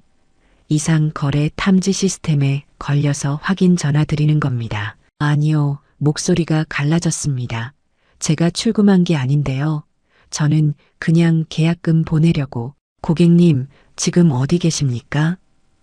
직원 목소리가 급해졌어요. 고속버스 터미널이요. 주변 사람들이 저를 쳐다봤습니다. 제 목소리가 너무 컸나 봅니다. 고객님, 혹시 최근에 문자 메시지로 링크를 받으셨습니까? 그리고 그 링크를 클릭하셨나요? 네, 떨리는 목소리로 대답했습니다. 딸한테서 왔어요. 부동산 계좌라고, 계약금 보내야 한다고. 직원이 한숨을 쉬는 소리가 들렸습니다. 고객님, 그건 보이스피싱입니다. 딸분이 보낸 게 아니에요. 사기범들이 보낸 겁니다. 사기? 다리에 힘이 풀렸습니다. 벤치에 주저앉았어요. 아니에요. 분명히 딸 이름으로 왔는데. 고객님, 사기범들이 그렇게 합니다. 가족 이름을 도용해서 보내요. 고객님이 클릭하신 링크에 악성 앱이 설치됐고요. 그 앱이 고객님 핸드폰을 원격 조종해서 돈을 빼간 겁니다. 그럼 제 돈은? 질문하는 것조차 두려웠습니다. 지금 바로 가까운 은행 지점에 가셔서 계좌 지급 정지 신청하셔야 합니다. 그리고 경찰서에 신고하세요. 빨리 하셔야 돈을 찾을 가능성이라도 있습니다. 얼마나 나갔는데요? 묻고 싶지 않았지만 물어야 했습니다. 총 8,500만 원입니다. 핸드폰을 떨어뜨릴 뻔했습니다. 8,500만 원. 제가 30년 가까이 모은 돈 전부였어요. 권리금도 보증금도 적금도 남편 사망 후 받은 보험금도 모두 합친 금액이었습니다. 고객님, 고객님? 직원이 부르는 소리가 멀리서 들리는 것 같았어요. 네, 겨우 대답했습니다. 지금 바로 움직이셔야 합니다. 터미널 근처에 은행 있으면 거기 가시고요. 경찰에도 신고하세요. 제가 내부적으로도 긴급 처리하겠습니다. 전화가 끊어졌습니다. 저는 벤치에 앉아서 핸드폰만 멍하니 바라봤어요. 주변 소음이 하나도 들리지 않았습니다. 8,500만 원, 30년 40분, 30년을 모은 돈이 40분 만에 사라졌습니다. 딸한테 전화를 걸어야 했어요. 손이 떨려서 번호를 누르는 것도 힘들었습니다. 신호음이 울렸죠. 엄마? 딸 목소리였어요. 말이 나오지 않았습니다. 목이 메었거든요. 수진아, 엄마 무슨 일 있어요? 목소리가 왜 그래요? 너 아까 나한테 문자 보냈어? 떨리는 목소리로 물었습니다. 문자요? 아니요, 안 보냈는데요. 오늘 오후 3시에 만나기로 한 거 말고는 연락 안 했어요. 가슴이 철렁 내려앉았습니다. 부동산 계좌 보냈어? 무슨 소리예요? 저 아무것도 안 보냈는데요. 엄마 무슨 일 있어요? 나 눈물이 날 것 같았습니다. 보이스피싱 당했어. 뭐요? 딸 목소리가 떨렸어요. 통장에 있던 돈, 말을 잇기가 힘들었습니다. 다 날아갔어. 얼마요? 전부 대답하는 것조차 고통스러웠습니다. 8천만 원 넘게. 전화 너머로 딸이 숨쉬는 소리만 들렸습니다. 한참 침묵이 흘렀어요. 엄마, 딸 목소리가 떨렸습니다. 지금 어디 계세요? 터미널. 일단 경찰 신고하세요. 그리고 은행 가서 계좌 정지하시고 저 지금 바로 갈게요. 오지 마. 제가 말했습니다. 너 회사 있잖아. 엄마 지금 그게 중요해요? 저 지금 나갑니다. 전화가 끊어졌습니다. 저는 벤치에 앉아서 한참을 멍하니 있었어요. 사람들이 지나다니고 안내 방송이 흘러나왔지만 아무것도 들리지 않았습니다. 30년 신발 가게, 새벽부터 밤까지 일하며 모은 돈, 명절에도 쉬지 않고 일하며 모은 돈, 딸 대학 보내고 결혼시키고 남은 돈, 남편 떠나고 혼자 악착같이 모은 돈, 어제까지만 해도 새로운 인생을 꿈꿨습니다. 딸 옆 동네에서 작은 카페 하나 열고 손주들 보며 행복하게 살 거라고 생각했어요. 그런데 1시간도 안 되는 시간에 모든 게 끝났습니다. 일어서려는데 다리에 힘이 없었어요. 벤치 팔걸이를 잡고 겨우 일어났습니다. 터미널 밖으로 나갔죠. 택시를 탔습니다. 은행으로 가주세요. 목소리가 작게 나왔어요. 기사님이 뒤를 돌아봤습니다. 어디 은행이요? 아무 은행이나요. 어디든 상관없었습니다. 계좌 정지만 하면 되니까요. 은행에 도착했습니다. 창구로 갔어요. 계좌 지급 정지 신청하려고요. 직원이 신분증을 요구했습니다. 서류를 작성했어요. 손이 떨려서 글씨가 삐뚤삐뚤했습니다. 고객님 확인됐습니다. 지급 정지 처리했습니다. 직원이 말했어요. 하지만 이미 출금된 금액은 되돌릴 수 없습니다. 경찰에 신고하셔서 수사 의뢰하셔야 합니다. 제 돈은요? 물었습니다. 직원이 난처한 표정을 지었어요. 죄송합니다. 이미 범인 계좌로 넘어간 돈은 범인들이 바로 빼돌리기 때문에 찾기가 어렵습니다. 은행을 나왔습니다. 경찰서로 가야 했어요. 택시를 또 탔습니다. 경찰서에 도착해서 사이버 수사대를 찾았습니다. 형사가 저를 맞았어요. 앉으세요. 무슨 일이십니까? 보이스피싱 당했습니다. 말하는 것조차 부끄러웠어요. 형사가 메모를 하면서 물었습니다. 언제 어떻게 당하셨습니까? 오늘 있었던 일을 처음부터 설명했습니다. 터미널에서 문자 받고 링크 누른 것까지. 형사가 고개를 끄덕이며 듣고 있었어요. 핸드폰 좀 보여주시겠습니까? 제 핸드폰을 건넸습니다. 형사가 화면을 이리저리 살폈어요. 여기 설치된 이 앱 보이시죠? 이게 악성 앱입니다. 링크 누르실 때 자동으로 깔린 겁니다. 이 앱이 고객님 핸드폰을 원격 조종해서 돈을 빼간 거예요. 그럼 범인을 잡을 수 있습니까? 간절하게 물었습니다. 형사가 난처한 표정을 지었어요. 최선을 다하겠습니다만 솔직히 말씀드리면 쉽지 않습니다. 요즘 이런 조직들은 해외에 거점을 두고 있고요. 국내 계좌는 대포 통장을 쓰기 때문에 돈이 빠르게 빠져나갑니다. 제 돈은요? 또 물었습니다. 수사는 진행하겠습니다. 진전이 있으면 연락드릴게요. 피해 신고서를 작성했습니다. 서명하는 순간 눈물이 날 것 같았지만 참았어요. 경찰서를 나왔습니다. 해가 기울고 있었어요. 딸한테 전화가 왔습니다. 엄마, 지금 어디세요? 경찰서 나왔어. 제가 차 가지고 가고 있어요. 30분 후에 도착해요. 거기서 기다리세요. 딸이 도착했습니다. 차에서 내린 딸은 제 얼굴을 보자마자 울먹였어요. 엄마 하지만 저는 울 수 없었습니다. 이미 눈물도 마른 것 같았거든요. 딸이 차 문을 열어줬습니다. 조수석에 앉았어요. 딸이 운전석에 올라타더니 저를 꼭 안았습니다. 엄마 괜찮아요? 괜찮지 않아. 솔직하게 대답했습니다. 30년 모은 돈이 1시간도 안 돼서 날아갔어. 딸이 눈물을 닦았어요. 일단 우리 집 가요. 거기서 천천히 생각해요. 차가 출발했습니다. 창밖을 봤어요.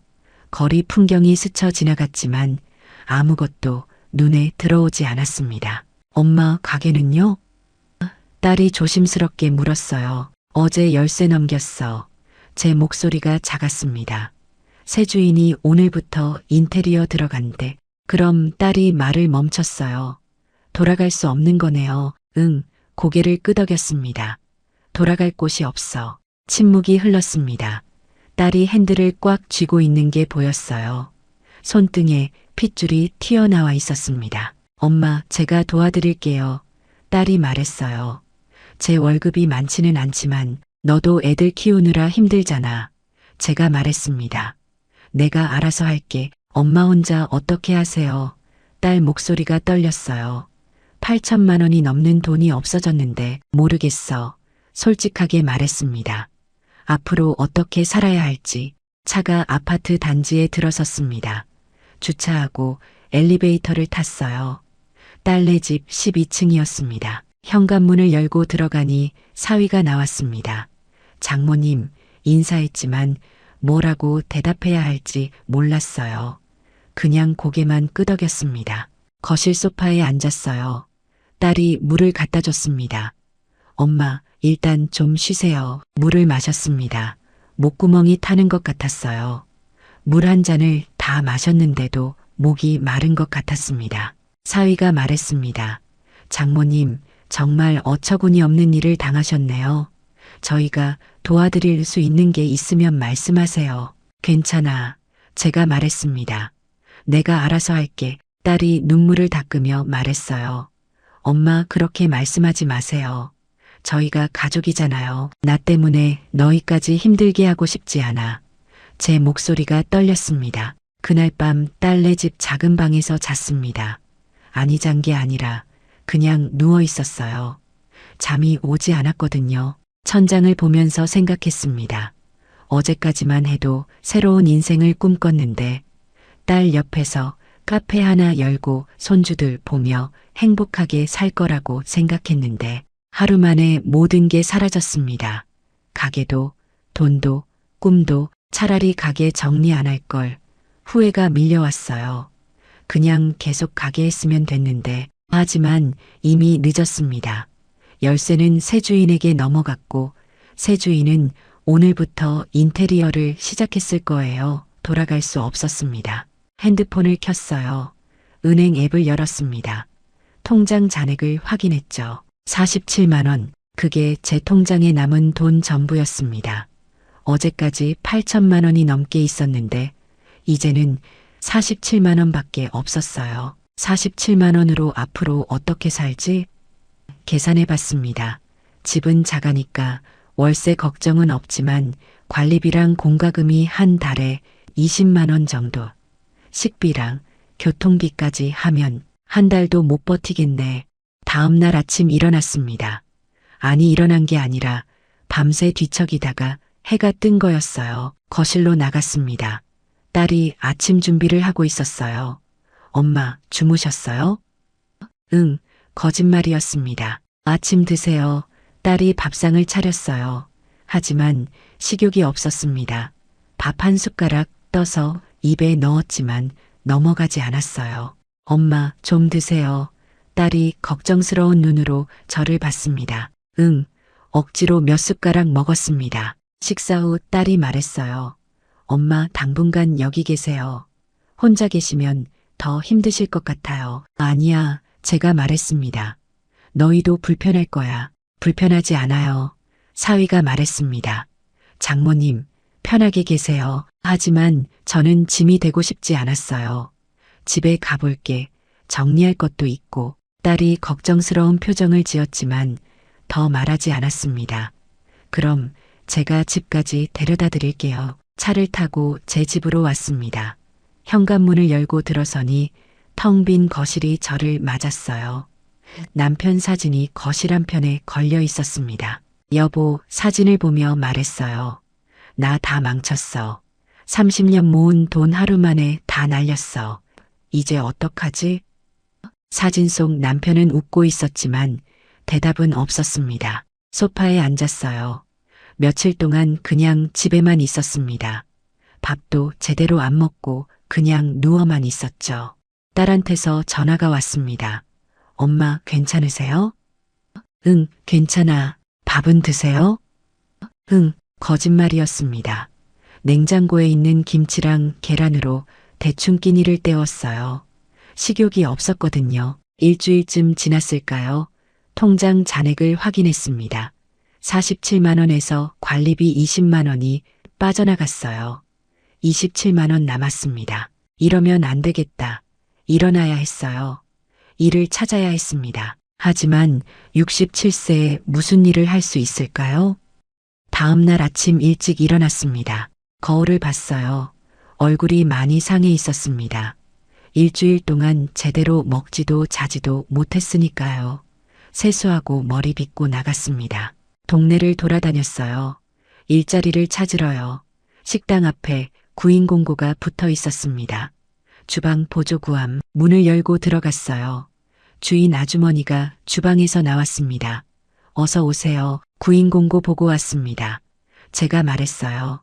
주방 보조요. 아주머니가 저를 위아래로 훑어봤습니다. 나이가 어떻게 되세요? 67세입니다. 아주머니 표정이 굳었어요. 어머니, 죄송한데요. 저희는 좀 젊은 분을 찾고 있거든요.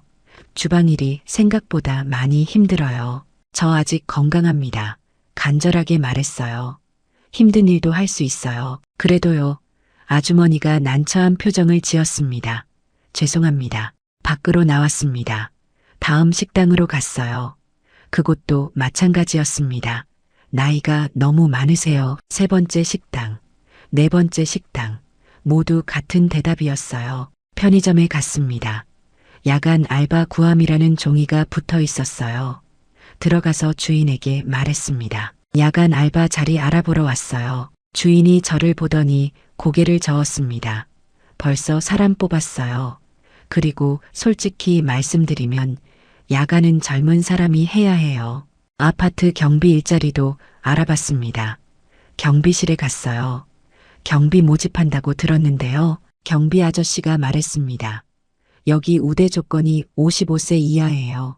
죄송합니다. 55세요? 저는 67세였습니다. 하루 종일 돌아다녔어요. 건물 청소, 주차 관리, 배달 보조 모두 거절당했습니다. 나이가 어떻게 되세요? 그 질문을 몇 번이나 들었는지 모릅니다. 67세입니다라고 대답할 때마다 상대방 표정이 굳었어요. 집으로 돌아왔습니다. 다리가 아팠어요. 하루 종일 걸어 다녔어요. 소파에 앉았습니다. 67세 노인을 누가 쓰겠어? 스스로에게 말했습니다. 다음 날도 나갔습니다. 그 다음 날도요. 일주일 동안 매일 나가서 일자리를 찾았지만 결과는 똑같았어요. 통장 잔액이 5만 원이 됐습니다. 관리비 내고 밥 사 먹고 교통비 쓰고 하니까요. 이제 정말 끝이구나 생각했습니다. 어느 날 아침 일어나려는데 머리가 핑 돌았어요. 어지러웠습니다. 제대로 먹지 못한 지 몇 주가 됐으니까요. 겨우 일어나서 현관문을 열고 나갔습니다.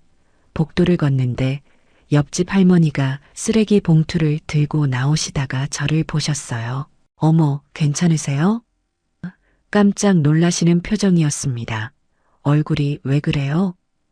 할머니가 제 팔을 잡으셨어요. 요즘 제대로 드시기는 해요? 밥은 먹고 다니세요? 대답하지 못했습니다. 할머니가 한숨을 쉬셨어요. 동네에 복지관 있죠? 거기 가면 점심 무료로 줘요. 우리 같은 노인들이 많이 가요. 무료 급식요? 그런 곳에 갈 줄은 몰랐습니다. 네, 부끄러워하지 마세요. 딱 봐도 요즘 많이 힘드신 것 같은데 거기라도 가보세요. 할머니가 알려준 주소를 메모했습니다. 다음 날 점심시간에 복지관을 찾아갔어요. 낡은 3층 건물이었습니다. 페인트가 벗겨진 외벽이었지만 입구에는 희망복지관이라고 쓰인 간판이 달려 있었어요. 문을 열고 들어갔습니다. 복도에서 밥 냄새가 났어요. 따뜻한 냄새였습니다. 복도에 사람들이 줄 서 있었어요. 20명쯤 됐을까요? 대부분 저처럼 나이 든 어르신들이었습니다. 줄 뒤에 섰습니다. 천천히 앞으로 나아갔어요. 식당으로 들어갔습니다. 생각보다 넓은 공간이었어요. 긴 테이블들이 여러 개 놓여 있었습니다. 벽 한쪽에 배식대가 있었고 자원봉사자들이 알치마를 두르고 음식을 담아주고 있었어요. 제 차례가 왔습니다. 스테인리스 쟁반을 들었어요. 손이 떨렸습니다. 쟁반이 덜컹거리는 소리가 났어요. 젊은 여자분이 환하게 웃으며 밥을 퍼주셨습니다. 어르신, 많이 드세요. 오늘 국이 정말 맛있어요. 감사합니다. 목소리가 작게 나왔어요. 부끄러웠거든요. 밥과 된장국, 김치, 시금치나물, 콩나물, 4가지를 받았습니다. 빈자리를 찾아 구석 자리에 앉았어요. 숟가락을 들었습니다. 손이 여전히 떨렸어요. 된장국을 한 술 떠서 입에 넣었습니다. 따뜻했습니다. 눈물이 날 뻔했지만 참았어요. 그냥 국물이 따뜻한 게 아니었습니다. 목구멍을 타고 내려가면서 가슴속까지 스며드는 온기였어요. 몇 주 만에 제대로 된 식사였습니다. 밥을 한 숟가락 떴어요. 입에 넣었습니다. 쌀밥이 이렇게 맛있었나요? 김치를 한 입 먹었습니다. 하나하나 음식을 먹어나갔어요. 눈물을 참으며 먹었습니다. 다 먹는데 10분 정도 걸렸을까요? 배가 불렀어요. 몇 주 만에 처음으로 배가 부른 느낌이었습니다. 쟁반을 들고 반납대로 갔습니다. 반납대 옆 테이블에 여자분이 앉아 계셨어요. 사회복지사라고 쓰인 명찰을 달고 계셨습니다. 30대 중반쯤 돼 보였어요. 지나가려는데 그분이 저를 보더니 말을 걸었습니다. 어르신, 오늘 처음 오신 것 같은데 잠깐 상담 가능하세요? 멈춰섰습니다. 네, 뭡니까? 그냥 처음 오신 분들한테 안내 좀 드리려고요. 괜찮으시면 앉으시겠어요? 옆에 놓인 의자를 제 앞에 가져다 주었습니다.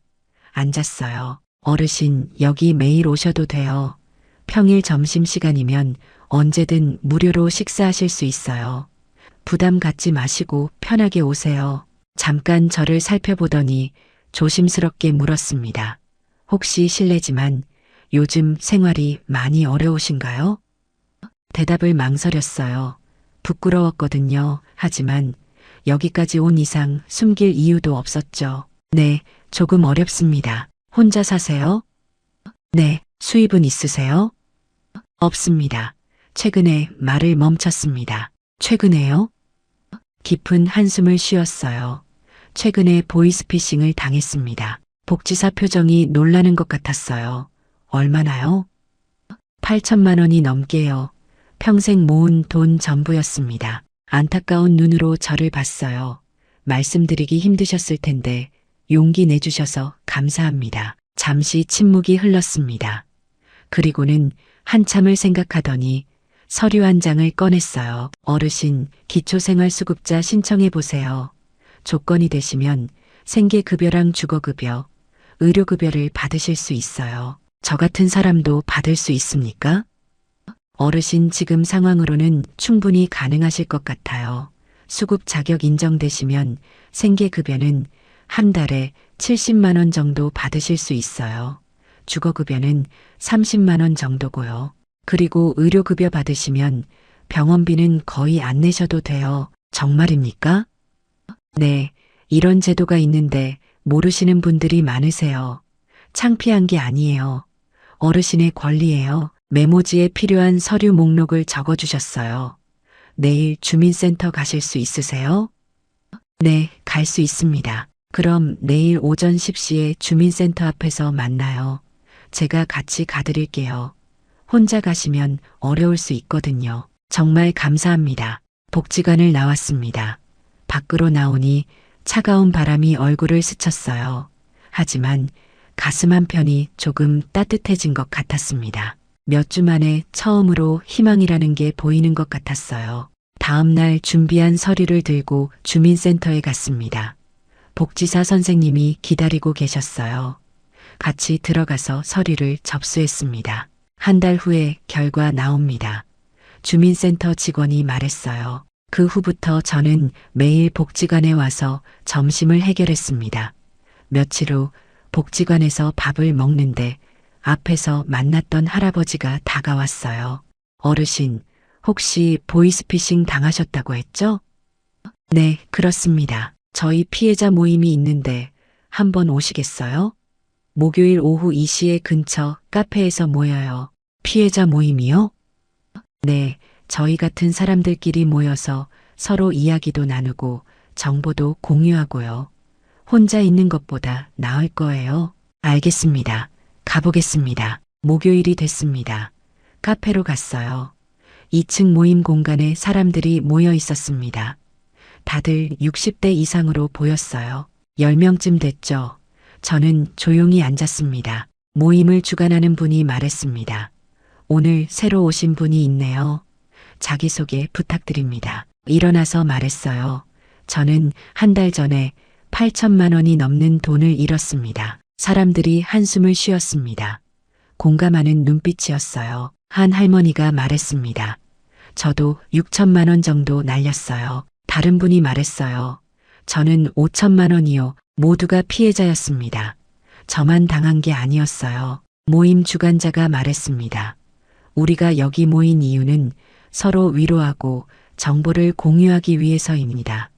경찰도 은행도 우리를 제대로 도와주지 않으니까 우리끼리라도 힘을 합쳐야 해요. 사람들이 고개를 끄덕였습니다. 모임이 끝나고 복지관에서 만난 그 할아버지가 다가왔어요. 오늘 오셔서 다행이에요. 혼자 힘들어하는 것보다 이렇게 같이 있으니까 좀 낫죠. 네, 그런 것 같아요. 집으로 돌아왔습니다. 마음이 조금 편해진 것 같았어요. 혼자가 아니라는 게 위로가 됐습니다. 한 달이 지났습니다. 주민센터에서 전화가 왔어요. 어르신, 기초생활수급자 승인 나셨어요. 축하드립니다. 손이 떨렸습니다. 정말입니까? 네, 다음 주부터 매달 통장으로 입금되실 거예요. 생계급여랑 주거급여 합쳐서 매달 100만 원 정도 받으실 수 있으세요. 고맙습니다. 정말 고맙습니다. 전화를 끊고 나니 눈물이 났습니다. 8천만 원이 넘는 돈을 잃고 막막했던 제가 이제 살 수 있게 된 겁니다. 딸한테 전화를 걸었어요. 수진아, 좋은 소식 있어. 이제 생활비 걱정 안 해도 된다. 정말요? 무슨 일이에요? 복지관에서 도와줬어. 생계급여로 매월 생활비도 나오고 주거급여도 받아서 관리비도 지원받을 수 있어. 병원비도 거의 안 나온대. 엄마, 정말 다행이에요. 며칠 후 경찰에서 전화가 왔습니다. 사건 관련해서 연락드립니다. 좋은 소식과 안타까운 소식이 함께 있습니다. 말씀하세요. 먼저 좋은 소식은 범인을 검거했습니다.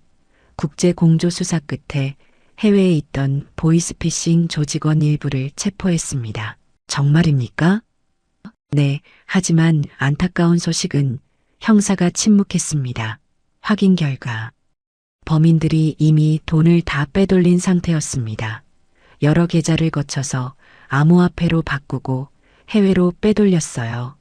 계좌 추적해 봤는데 잔액이 하나도 없었습니다. 제 돈은요? 정말 송구스럽습니다. 저희가 최선을 다했는데 이런 결과밖에 못 드려서요. 전화를 끊었습니다. 8천만 원이 넘는 돈은 이제 정말 돌아오지 않겠구나. 하지만 이상하게 마음이 편했습니다. 범인을 잡았다는 것만으로도 위안이 됐거든요. 적어도 다른 사람들은 저처럼 당하지 않을 수 있겠다는 생각이 들었어요. 다음 날 복지관에 갔습니다. 밥을 먹는데 옆자리에 처음 보는 할머니가 앉으셨어요. 얼굴이 많이 수척해 보였습니다. 처음 오셨어요? 제가 물었습니다. 네, 할머니가 작은 목소리로 대답하셨어요. 여기 음식 괜찮아요.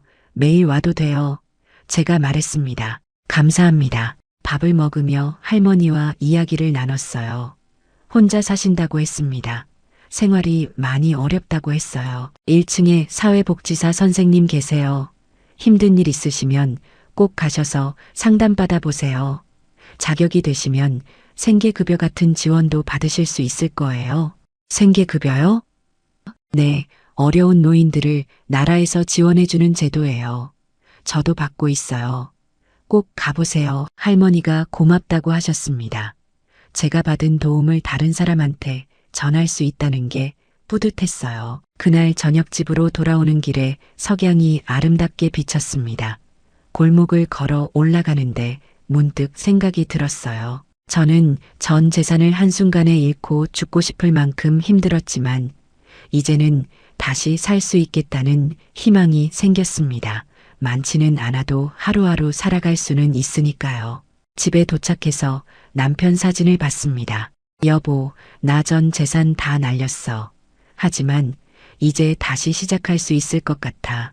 딸도 걱정해주고 복지관 선생님들도 도와주고 혼자가 아니더라고. 사진 속 남편은 웃고 있었습니다. 마치 잘했어. 포기하지 말라고 말하는 것 같았어요. 핸드폰을 꺼냈습니다. 화면을 켰어요. 여러분께 꼭 말씀드리고 싶은 게 있습니다. 터미널이나 카페, 휴게소에서 무료 와이파이를 함부로 연결하지 마세요. 공공기관에서 제공하는 것처럼 보여도 가짜일 수 있어요. 저처럼 30년 모은 돈이 한 시간도 안 되어 사라질 수 있습니다. 그리고 모르는 번호로 온 문자 메시지 링크는 절대 누르지 마세요. 아무리 급해 보여도 먼저 전화로 확인하세요. 저는 딸 이름으로 온 문자를 보고 의심 없이 눌렀다가 모든 걸 잃었습니다. 문자나 전화로 본인 인증하라고 하는 건 100% 사기예요. 보안 업데이트 한다고 인증번호 입력하라는 것도 다 사기입니다. 절대 함부로 입력하면 안 됩니다. 만약 피해를 당하셨다면 1분 1초라도 빨리 경찰서와 은행에 신고하세요. 시간이 지나면 돈을 찾기 더 어려워집니다. 그리고 여러분, 혹시 지금 어려운 생활을 하고 계시다면 혼자 힘들어하지 마세요. 저도 처음엔 무료 급식이라는 말 자체만으로도 부끄러웠습니다. 하지만 용기 내서 주변 복지관이나 주민센터에 가셔서 상담받으세요. 우리가 쉽게 알지 못했던 정부 혜택들이 많이 있습니다. 창피한 게 아니라 권리예요. 주변에 피해자 모임이 있다면 찾아가 보세요. 혼자가 아니라는 걸 알게 됩니다. 저는 한 번의 실수로 전 재산을 모두 잃었습니다. 30년을 모은 돈이 사라졌죠. 하지만 여러분은 저처럼 되지 마세요. 만약 딸이나 아들 이름으로 급하다는 문자가 온다면 5초만 멈춰서 생각해 보세요. 정말 우리 아이가 맞는지. 만약 무료 와이파이를 연결하려는 순간이 온다면 제 이야기를 떠올려 주세요. 우리 같은 노인의 삶 속에 노후 자금은 한 번 잃으면 다시 모으기 어렵습니다. 여러분들은 부디 저와 같은 실수를 겪지 않으시길 바랍니다. 주변에서 저와 같은 문자를 받아보신 적이 있으신가요? 댓글로 여러분의 이야기를 들려주세요. 우리의 이 사연이 마음에 남았다면 좋아요를 눌러주세요. 그리고 소중한 사람들과 함께 이 이야기를 나눠주시길 바랍니다. 여러분의 한마디가 누군가에겐 큰 위로가 될 수 있습니다. 영상이 마음에 드셨다면 구독과 좋아요, 응원 부탁드립니다. 감사합니다.